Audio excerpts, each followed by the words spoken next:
365 Sports. So there was talk Yes. of maybe Drew Brees coming out of retirement to rejoin with Sean Payton with the Broncos, with Bo Nix going out a la our Phillip Rivers with the Colts. What do you think about that?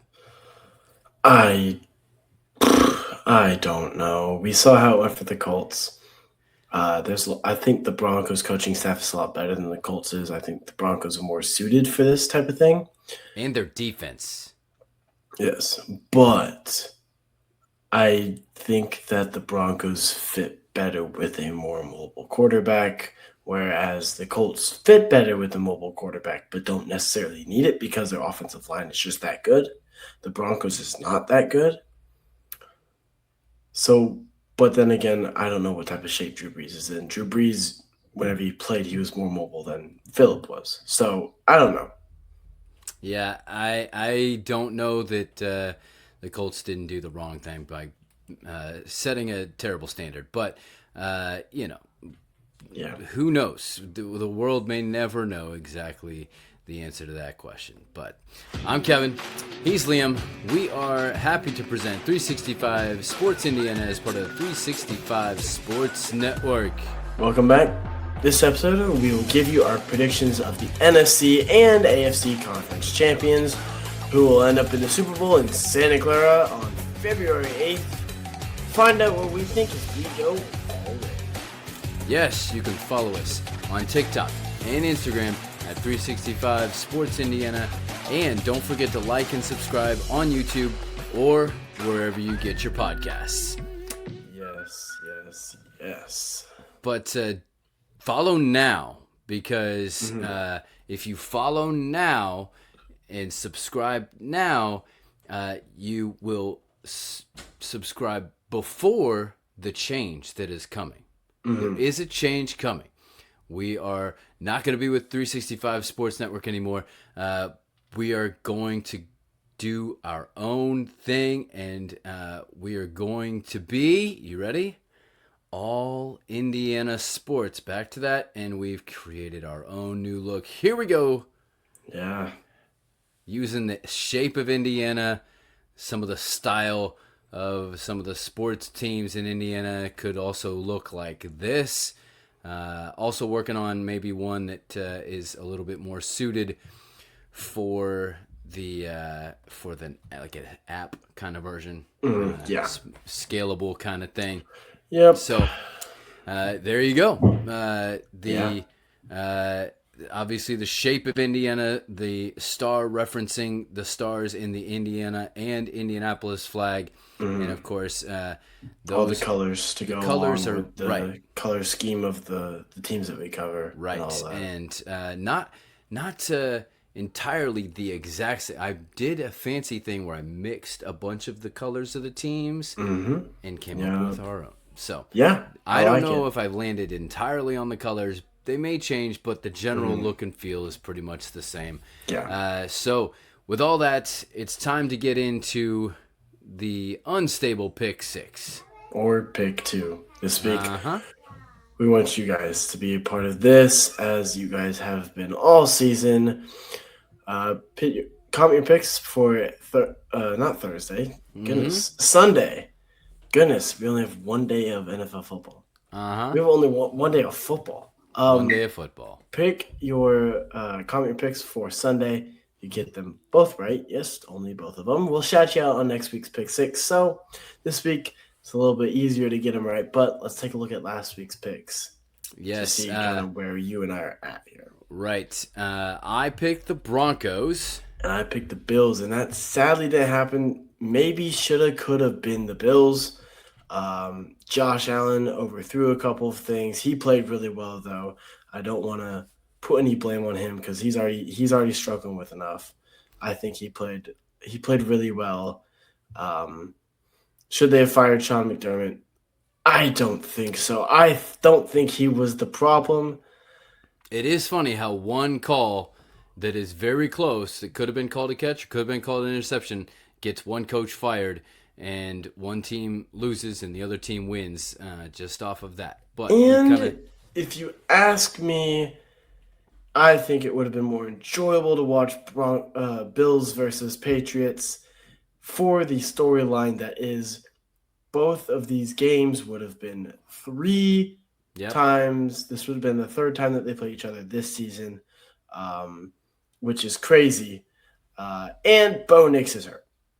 Right. So, anyways, back to the games at hand. What teams couldn't rebound in that situation? I don't know. But open goal rebounder and goal setup can help you rebound all of those shots in your backyard. Click the link in the description for more on that. Next game was the Seahawks and Niners. We both had the Seahawks. Goodness, the Seahawks really put the Niners season to bed. Speaking of which, Joi Baby sleep sacks and the matching crib sets to go along with can help you put your little ones to bed. Hopefully, as well as the Seahawks did the Niners. Click the link in the description for more on that. That game was rough. Yeah, especially as the Niners being my other team. I no longer have a team. Yeah. And this is crazy because this is the first time in a while where I haven't had a team like this far into the... I really don't want any of these teams to win.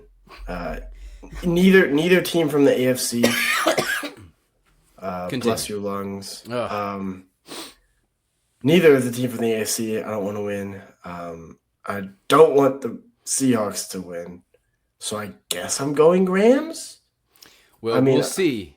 I like Stafford, but, anyways, next game. Yes, I picked Houston. And I picked the Patriots. Shame on me. I knew C.J. Stroud was a fraud, and he got exposed in the most terrible of ways. He had a 21-something passer rating, and if you just clock the ball every single down, you end up with a 33 passer rating. Mm-hmm. Just like quick little reminder to everyone. I have called this since the beginning of this season that CJ Stroud is a terrible quarterback. He had a good rookie season. A lot of those were yards that didn't really count because they were in crunch time or whatever, because they were losing the game so bad. But other than that, he did not play well at all. I called it since the beginning of this season that he is a fraud, as you mentioned. And the Texans, the team from Houston, they don't get that label right now, cannot do anything with Stroud as their quarterback, and he needs to leave in order for them to be able to have any success in the playoffs because their defense is heavily wasted right now. Yeah, I said that without Nico Collins there, that CJ's relationship with Nico is a lot like Shea Gilgeous-Alexander and free throws. Yeah. He just makes his money off that. Incidentally, so Dan Orlovsky had to come up with an apology kind of midweek, and this is what he had to say. I thought you would find this interesting here. Here you go. Morning after the Patriot-Texans game, I went on and said, Houston wins that game with 31 other quarterbacks. I want to publicly apologize to C.J. Stroud. I crossed the line. I don't ever want to do that in this role. When I started 8 years ago, was making the commitment, never go on TV and say, well, they won because the quarterback played good, or they lost because the quarterback played bad. And so I've been called out on it. Accountability, full stop, shouldn't have done it. There's ways for me to say that in regards to C.J. Stroud did the one thing he couldn't do, and that's why they lose the game. I don't want to take away from New England's defense as well. So full stop, that wasn't cool of me, and that was wrong of me. Different way for me to communicate that. On to New England. So here's my thoughts. Yeah. It's great, right? Accountability, taking ownership, love it. But do you need to apologize for the truth? No. Dan Orlovsky, don't apologize. You spoke truth. It's truth. It is absolutely true. We've said he's the second best quarterback on his own team. Don't apologize because you're telling the truth. Back it up. I agree with him in the fact that saying you can't just say a quarterback lost in the game. There's always something else. Yes, the quarterback is the point guard of the offense, but there is always something else going on behind the scenes. So I agree with him on that part, but I agree with you in the sense that you're telling the truth. I think you put Justin Fields on that team, and I think they win. You put, Zach Wilson. Maybe that's a bit of a stretch, but you get what I'm saying. You put any other starting quarterback on that team, and I think they win the game. Right. All right. Then the last game of the week, we both picked the Bears, thinking they would get it done. And oh my goodness, they were so close. Yes. That pass that was a 14-yard pass, it was actually a 40-yard pass, and they got it into, and then they just couldn't quite seal the deal. Yeah, it was very sad to watch that because I was rooting for both the Bills and the Bears. Both of them close games. We've had a pretty good playoffs though this season. If there was, a blowout like the Seahawks Niners, there was a close game that you could watch, like the Broncos Bills or something like that. Like there was a good game at least once a day that you could be like, yeah, that was a good game. I really enjoyed that game. So, right. Well, that puts me at 68 and 56 on the season, and I am 67 and 57. And there are 2 games to pick. I have a 1-game advantage. Don't worry. This is the pick 2, which actually is a thing. We learned this last two seasons ago. I believe I explained the rules on that or something. Yeah, I don't remember if you intercept it on a 2-point conversion and then run it all the way back, it's 2 points. So it's a pick 2. So technically that is very possible. Yep. Yes, so it is possible. And maybe if there's ever like a pick 4 again, we just call it the unstable kick 4. Because in 6-man, a field goal is 4 points. Yes, we probably get into some 6-man talk coming up with our Pro Bowl week upon us. I love 6-man. We have a plan. So you have to stay tuned for our plan. So with all that said, it is time for this week's picks of the conference championships. Yep. Let's start with the first game in the early game. First game, Patriots in Denver playing the Broncos. Yep.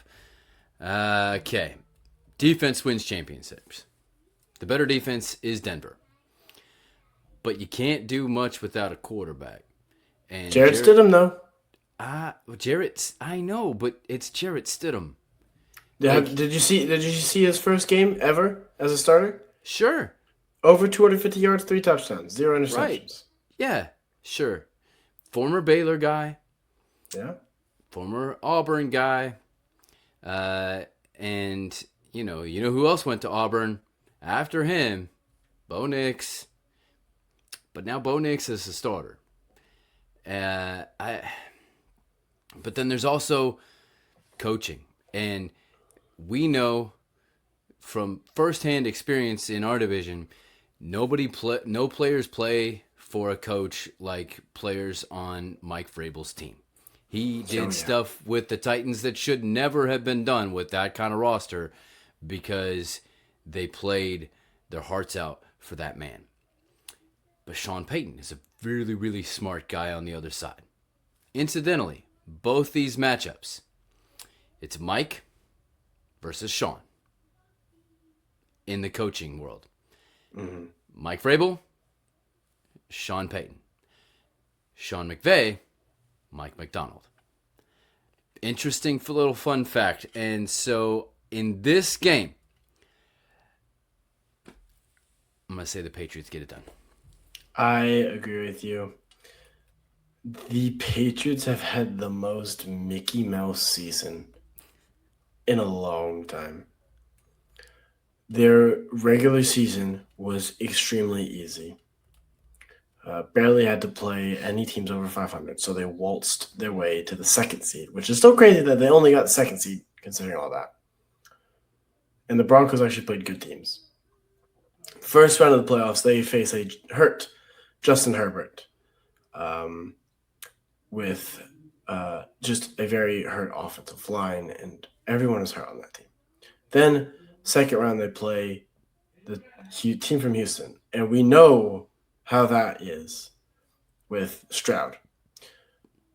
And then Now they have to play Denver, who once again has bad quarterback play because their quarterback is hurt. I'm going New England as well. I hate it. I wish the Broncos got into the Super Bowl instead of New England, but I don't see a way that New England doesn't win this because we always talk about defense win championships. Patriots defense is pretty good. Yep. So, Yep. So then we get to the NFC matchup. yes. In the best division in football, top to bottom. And I would honestly include the Cardinals in there as well. Especially the way that they played with Brissett. The Rams at the Seahawks, they split the 2 games this season. The home team won both of them. This is all going to come into the proper training and execution. Farmhounds can help you with training your puppies with healthy treats like at Country Mountain Dogs. Click the link in the description for more. Yeah. This is the hard game for me to choose. It's in Seattle. The 12th man is so dangerous. But you have the probable MVP on the other side of the ball, who didn't look like the MVP a couple weeks ago against, who was it? The Bears, right? He didn't look that good against the Bears. But he stepped it up whenever he needed to. He's played well. I think on the season, including playoffs, he has almost 50 touchdowns, maybe 50. I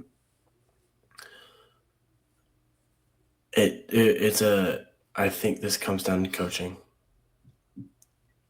I think Sean is the better coach, but I think it goes even deeper than coaching. I think home field advantage is what wins Seattle this game. And that Seattle defense is no joke. And to top it all off, the Rams won earlier in the season against the Seahawks. The Rams have not played the same since it was a pivotal game. I don't remember the game. It was after they played the Colts, but they haven't won. They haven't played as well since then, and I don't think that stops here. I think they continue to play not as good. I think the early season Bears versus early season Rams. Rams whooped the Bears. That didn't happen last week. And you can't keep a team in the ball game until the fourth quarter. You got to knock them out. And I think Seattle gets it done. This is the site of the Beast Quick. This is the 12th man. It's Sam Darnold showing that he wasn't just a one and done in with the Vikings in that 1 year, just because he had Justin Jefferson but then on catching the ball, you probably have the probable offensive player of the year in Jackson Smith and Jigba. But there's more experience coaching and at quarterback and receiver for the Rams. And I think that the lack of Charbonnet getting injured last week and tearing his ACL is going to hurt them more than we can possibly fathom, and in controlling the tempo. And so I think that we are going to have the top 2 MVP candidates play each other in the Super Bowl, and I'm going Rams. Down 1, opportunity to keep the status quo, but I'm going for it. I like it. I respect it. If you think a team's going to win, you think a team's going to win. Right. And let's be fair. Just because this is a pick 2 doesn't mean it keeps getting less, and we have pick, because the next time we pick, which won't be next week because of the Pro Bowl, but the next time we pick before the Super Bowl, we'll bring back the pick 6 and we will pick the NFL awards. Even though we've mentioned them quite a bit and quite a few times, we will pick those and see where we fall at the end of the season. Yeah.